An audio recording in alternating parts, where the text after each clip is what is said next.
જો હું અહીં બેઠી છું તો દુનિયામાં બધા દિગંબરો બેઠ્યા હશે ને પટેલ, બધા દિગંબરો બેઠ્યા હશે ને, ભુવા બેઠ્યા હશે, તાંત્રિક બેઠ્યા હશે, અઘોરીઓ બેઠ્યા હશે, મૂઠ ચોટ કરવા વાળા બેઠ્યા હશે. તો કહું છું આ બેઠી હેડો મને મૂઠ મારો. તમે મને એક મારો ને 108 ના ફેંકું તો મારના મેલડી નહીં.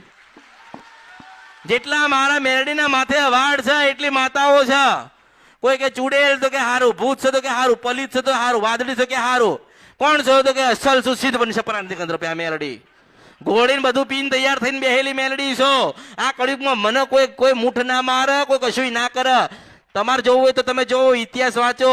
આ બહેને કીધું હશે કે મેલડી આવી છે તો ભુવાઓ માન બદનામ કરી. હું કોઈ વગર વાંકે જતી, હું વગર વાંકે નહીં જતી. અને વાંક હોય ને તો પાછી મેલતી એ નહીં. દુનિયાને ગમે તે ઓલીનો લાલ હોય ને મોસો તો મેરડી પડું, પાછળ પડું અને બટકો ભરું અને નાખી દઉં ખૂણામાં મેરડી છું. એટલે મારી એટલી વાત યાદ કે હું ફેરથી મળું કે ના મળું, જગદીશની વાતમાં કોઈ દાડો પડતા નહીં. હું સિદ્ધ બની સપરા નદીને ગંધર્પ્યા મેરડી આશીર્વાદ આપું છું. કારણ કે તમે મારા ને હું તમારી, અને હું સુરતની નથી, સુરત મેરડીનું છે.